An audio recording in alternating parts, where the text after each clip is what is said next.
successful day trader will have a plan when they get into the market. Why am I buying or shorting this stock?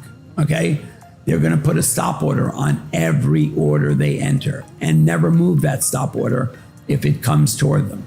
They're going to start to take a profit when they can, not when they have to. If I buy 100 shares at 50, I put a stop order in down 1% from the price of the stock. If it goes to 49 and a half, I got stopped out. I move on to the next trade. I lost 50 bucks. I can survive that. Doesn't make me a loser, doesn't make me a bad trader. I lost 50 bucks.